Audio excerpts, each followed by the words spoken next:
Okay,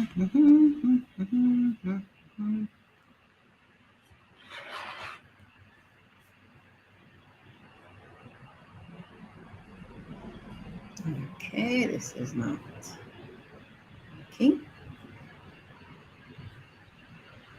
Let me just get started here. I'm going to wait a little bit as people come on. Let me get myself. All right. Yeah. All right.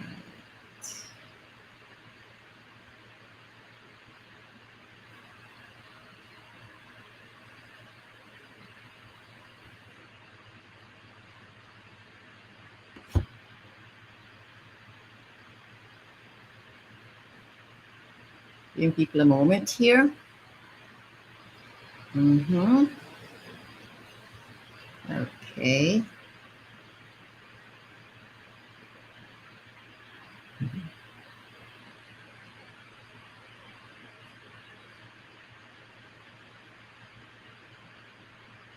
All right. Let's go.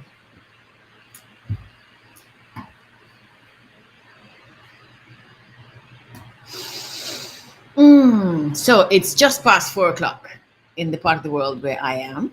It's just past 4 o'clock in one of my favorite cities in the world, New York City.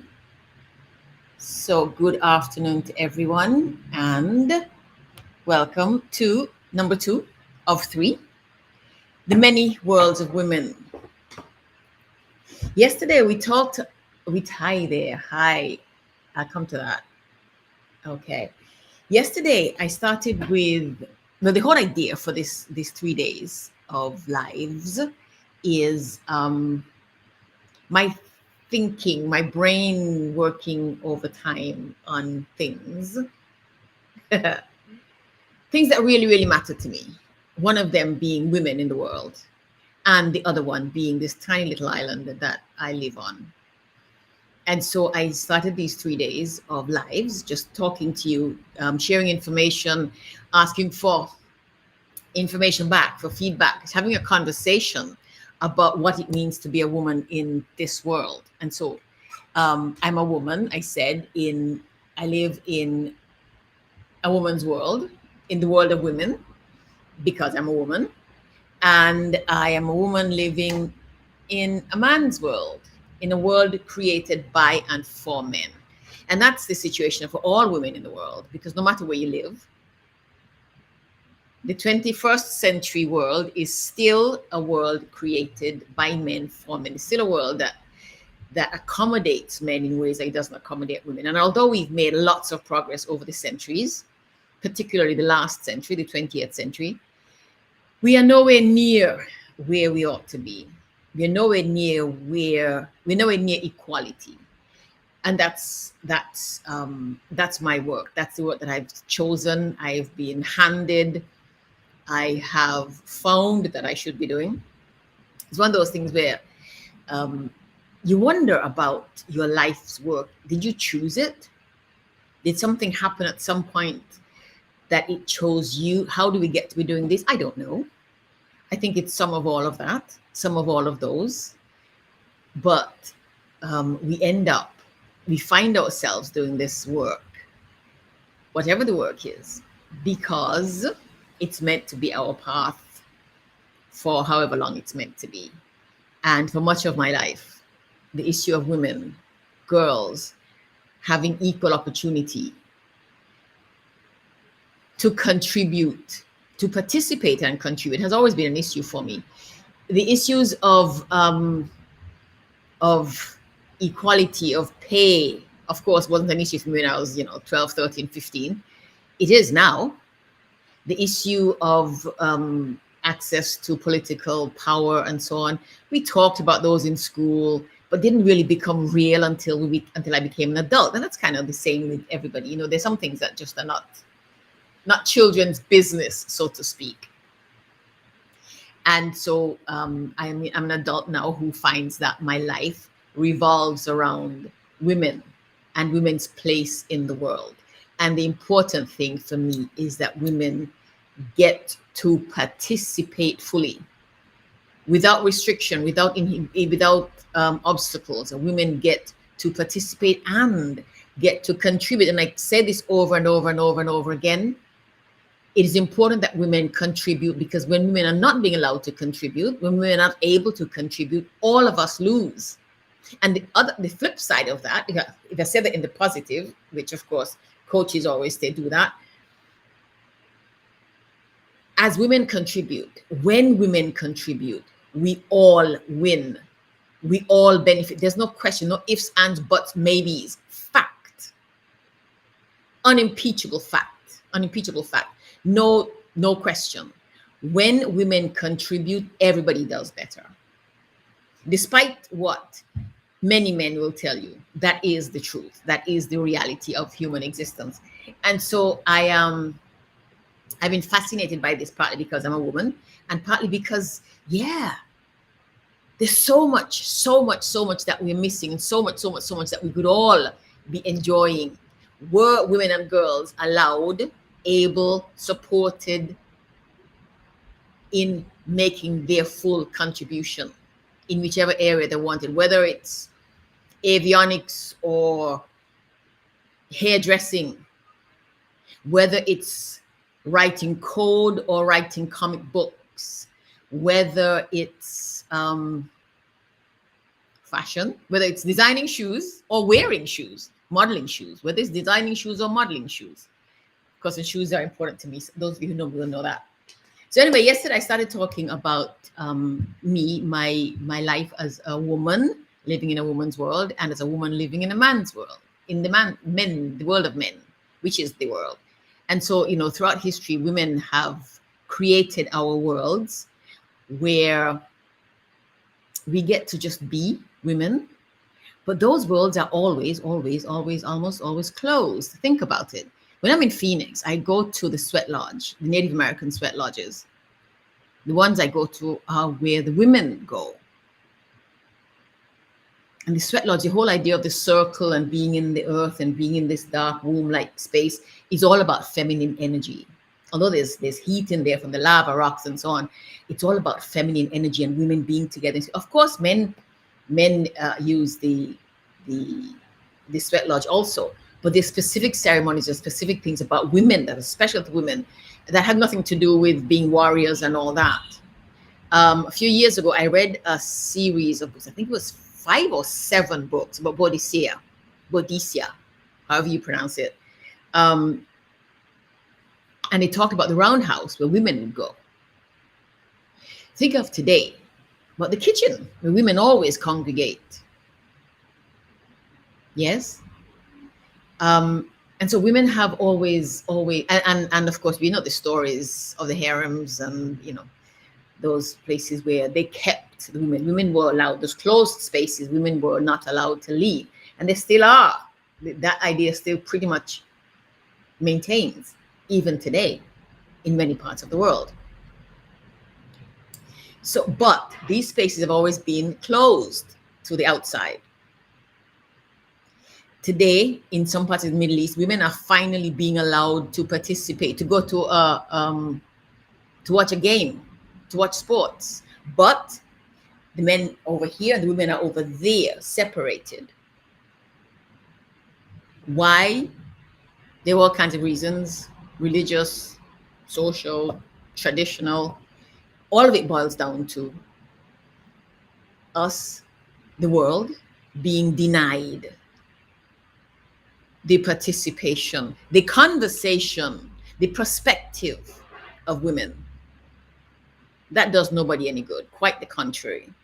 So today I'm talking about me being a woman who lives on a tiny island in the Caribbean and who also lives in this massive 5 million population city spread across the Valley of the Sun in Phoenix, which is Phoenix, Arizona. How I came to be in Phoenix is a long story. It's a long story that has to do with a man. Women do this. We do this. And men do it too. More and more men are doing it. Going where the women go, because more and more women are working.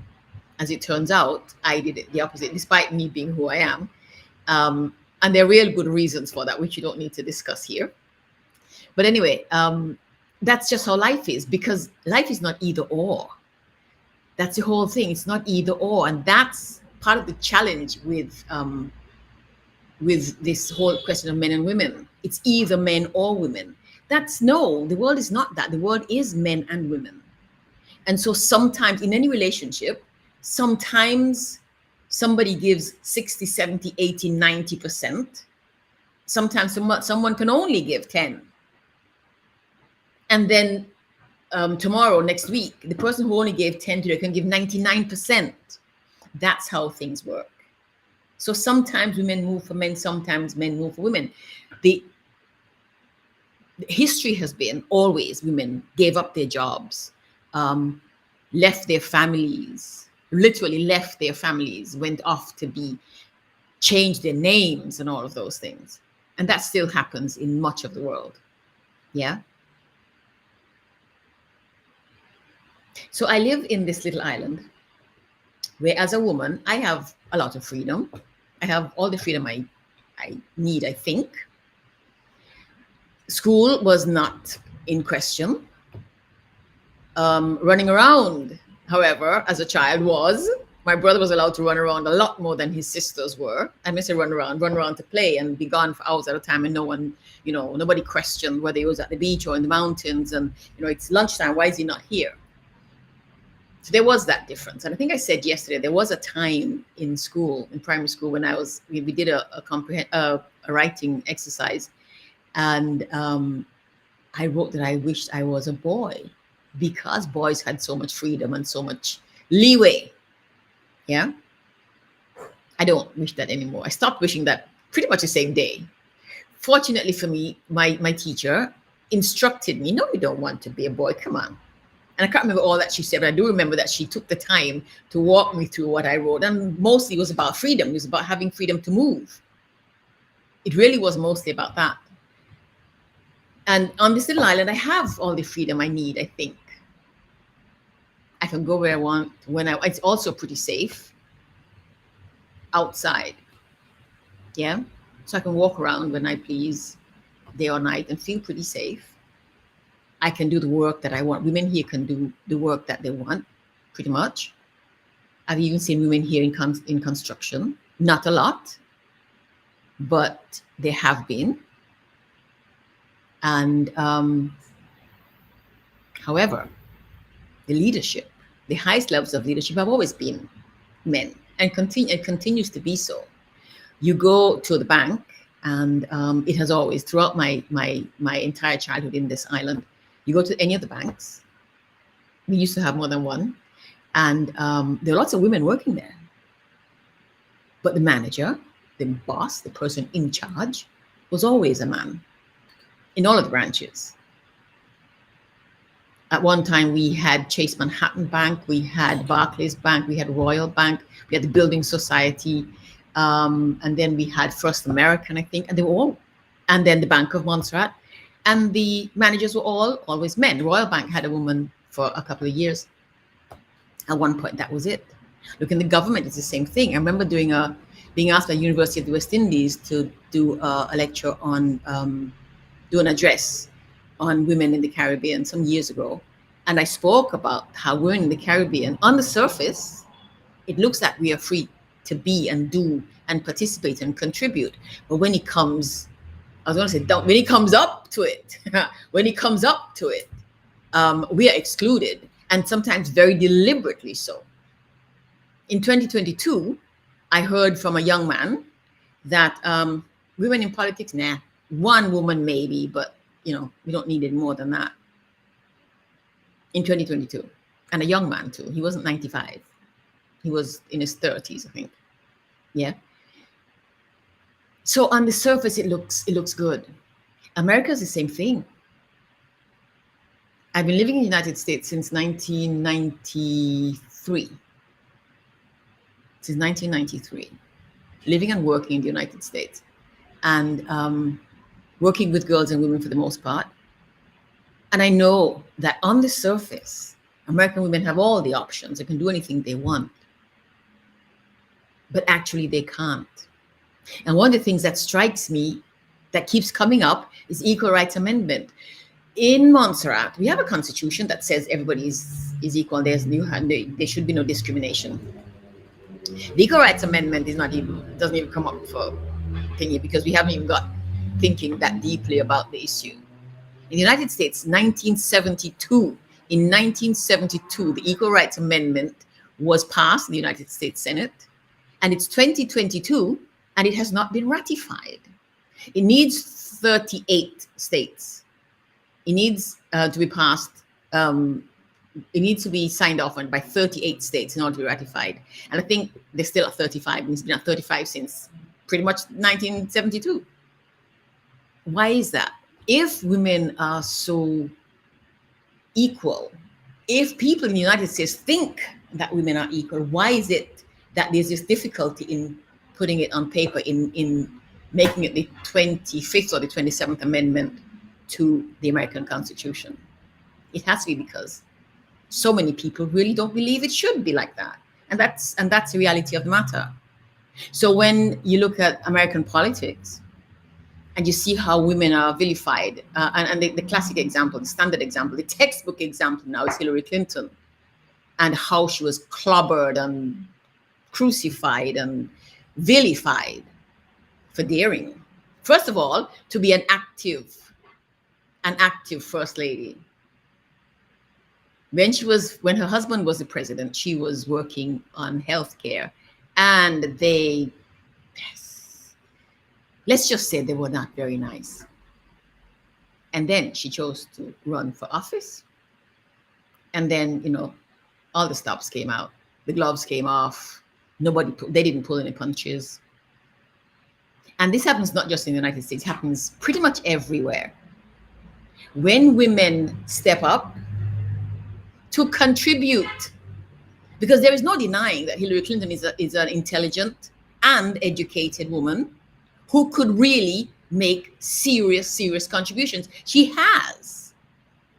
But to allow her, no, for her to dare to want to be the top dog, as it were, just no, women don't do that. I remember listening to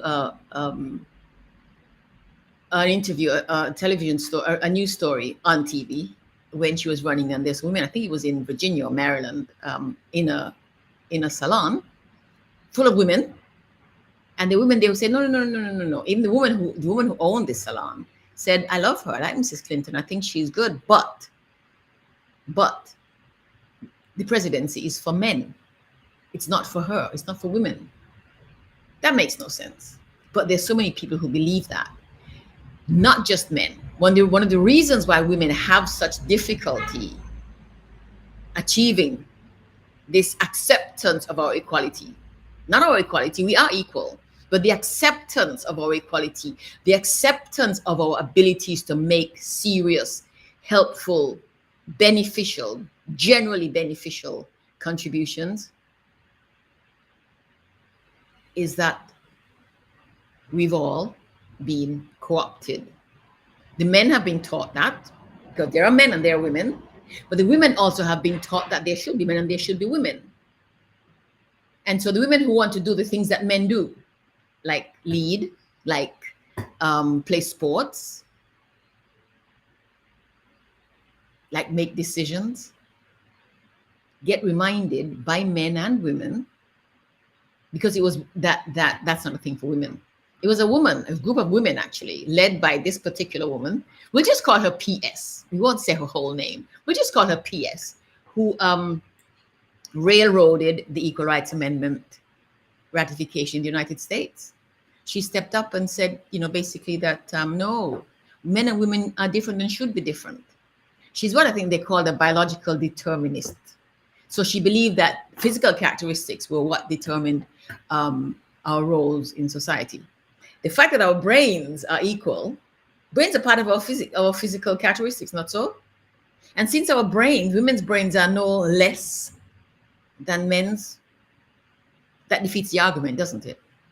But in any case, she won and women lost, and women still have not won that battle, despite all of the years, despite the arguments, despite the the realities, despite the accomplishments of women, we're still not there. And so I go between these two worlds where everything seems fine on the surface. Everything seems fine on the surface. But deep down, not even deep, just a little below the surface, you see that? No.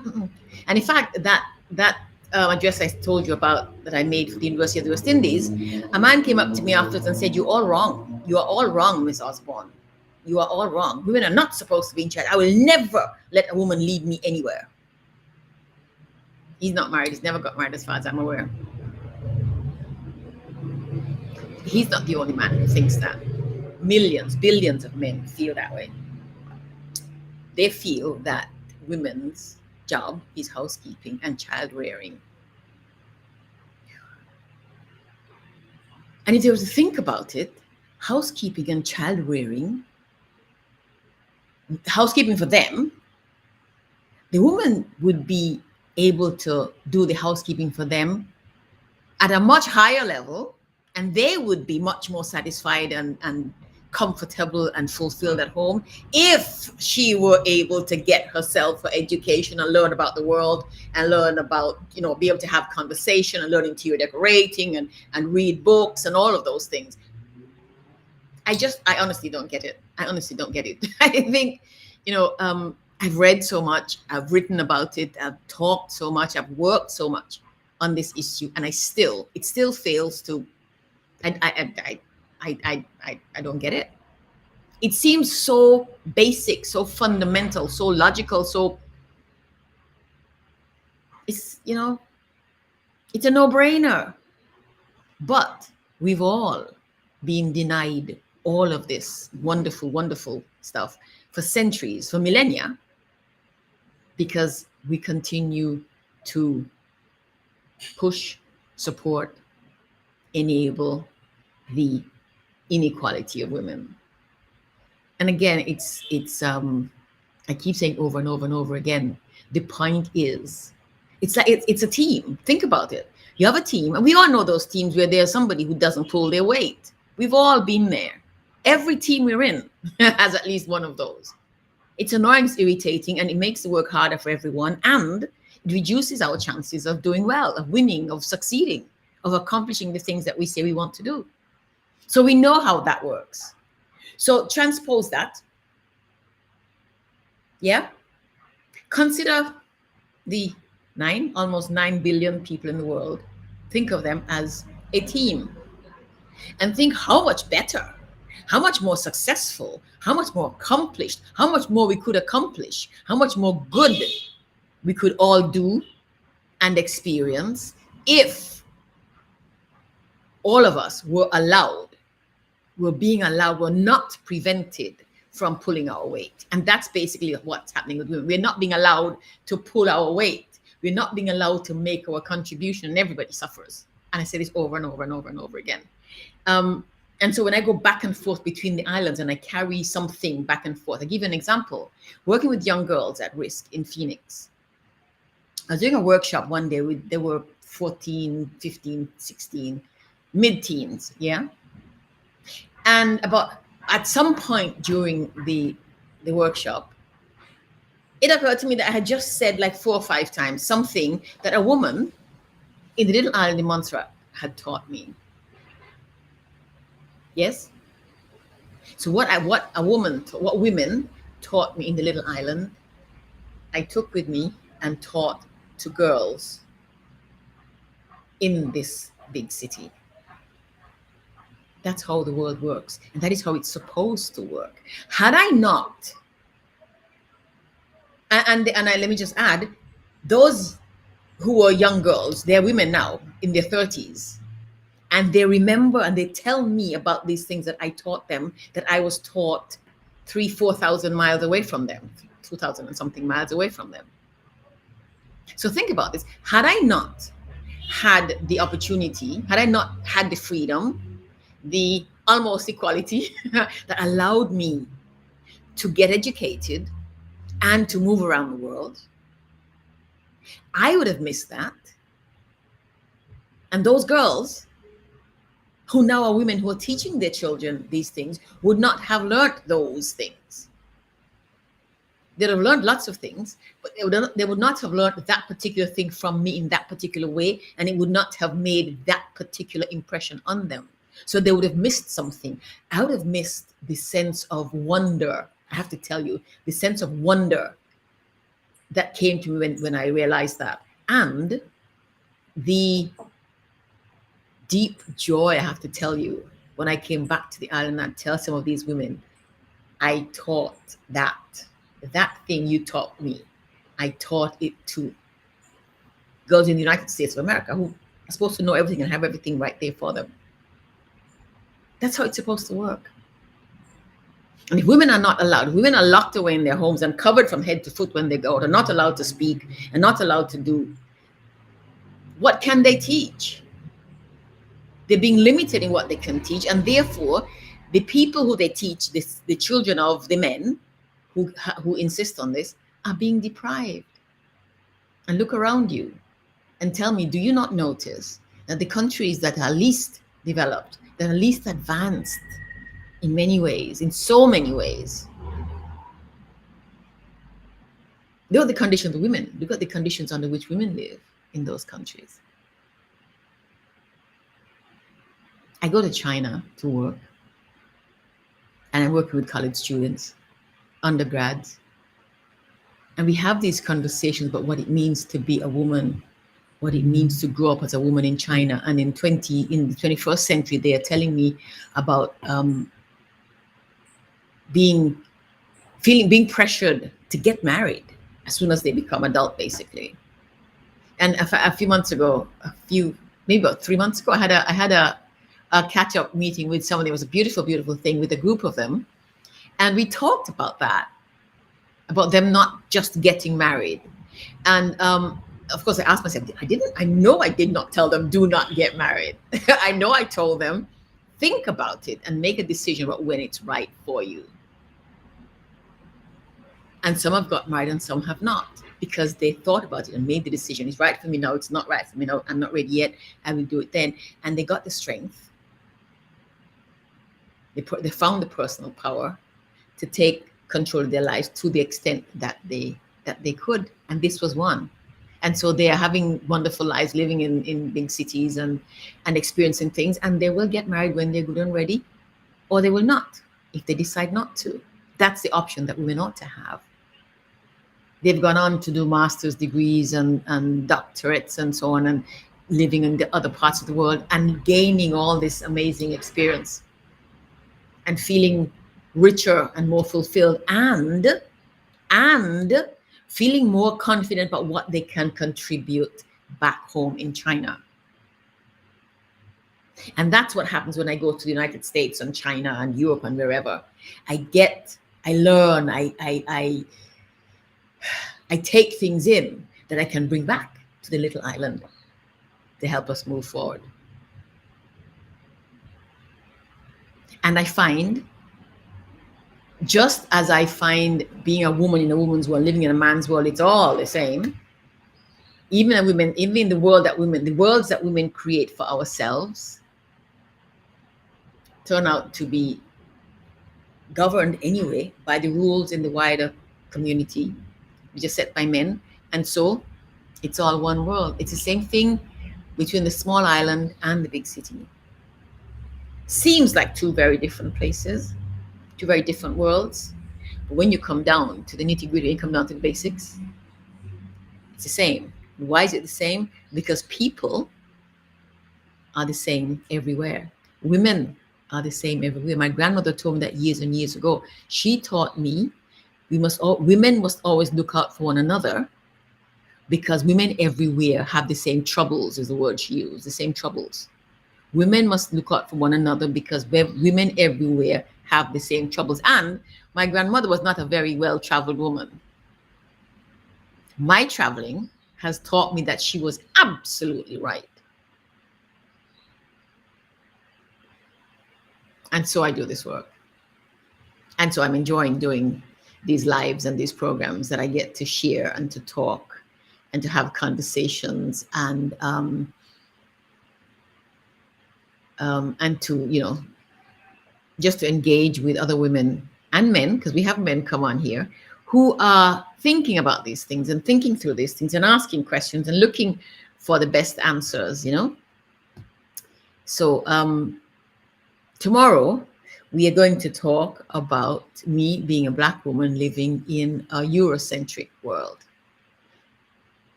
Again, it seems like two worlds on the surface, but is it really two different worlds?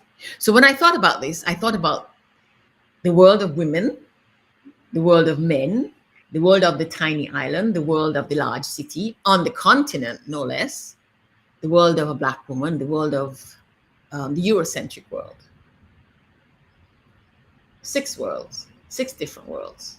And the question I'm trying to answer is, are there 6 different worlds, or just, hi, Nika, hi. Are there 6 different worlds or just one, all the same? And it's seeming more and more and more that it is the same. It is the same. And so the question is, if it is, if it is the same, if it's just one world, then what are we fighting for? What's all this fighting about? Yeah, that's a big question. That's a big, huge, massive question. What's all this fighting about? Women's world, men's world, we live together in the one world. We share the same resources.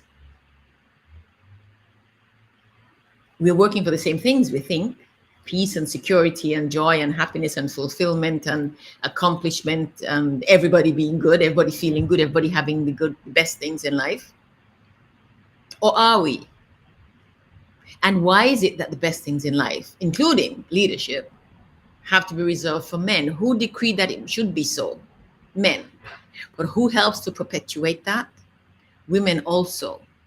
Because like I said before, we also got the programming, the indoctrination, we got co-opted into our, I use the word subjugation. The world is small island, the world the big city. It's 2022. It's not so different anymore. And we travel. We live in different parts of the world. I live in these different parts. So far, we talked about 4. I live in 4 different parts, 4 different worlds, fully, completely, absolutely. Wherever I am, I'm an island woman. I am. Wherever I am, I'm a city woman. I love cities. I love my island. And I am all of those things at the same time.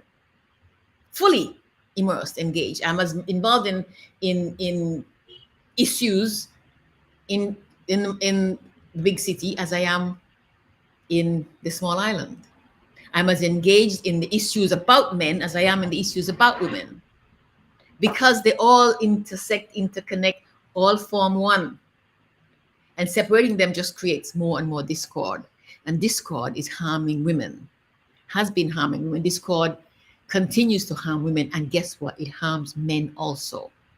And the sooner men realize that, the sooner we help them understand that, the sooner we'll all get the lives that we truly, truly want. That's why I do this work.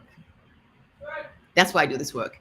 So I have the Women's Leadership Circle, started that last year, and I'm working on 1,000 women, getting 1,000 women membership by the end of the year, which is why we have also reduced the membership, the annual membership, from $50 to $30 a year. Check the website out. Tomorrow we'll talk some more about it, and also get to know that in October, once a week, every Wednesday, I do a live, which we're going to call 1,000 Women, in which we'll be talking with women, talking about women, and talking. So then we're talking to women about the things that they do, their lives, their challenges, their accomplishments, the different worlds in which they live. We're going to expand it. And all of this is coming out of this 45 days that I just did, which opened up some avenues of work for me, some thoughts, some possibilities that had been kind of swirling around, that are kind of forming now. And again, partly because of COVID and people having to sit still, I probably would not have got here doing this had it not been for these last 2.5 years, where we all had no choice but to interact like this. So I will see you tomorrow at 5 o'clock. I did it early today because I have politics. I have a youth parliament meeting. I'm hanging out with some youth parliamentarians at 5:30. So I did this one early. Tomorrow we'll do 5 o'clock. And actually, perhaps we'll do 6 o'clock tomorrow, a little bit later. So we have a bit of a spread. We'll do 6 o'clock tomorrow, shall we? And that'll be the third one where I'll talk about being a Black woman in a Eurocentric world, being an African woman in a Eurocentric world. Thank you so much for hanging out with me. Take good care. I will see you all tomorrow. Check out the website, shirleyosborne.com, shirleyosborne.com. Click like, click share wherever you can. Share it with some friends. Invite some people for tomorrow. And remember that on the 1st of October, on the 5th of October, the first Wednesday in October, we start the weekly live, which we're calling 1,000 Women. And we want 1,000 women members of the Women's Leadership Circle by the end of December. Let's do this. See you tomorrow. Take good care.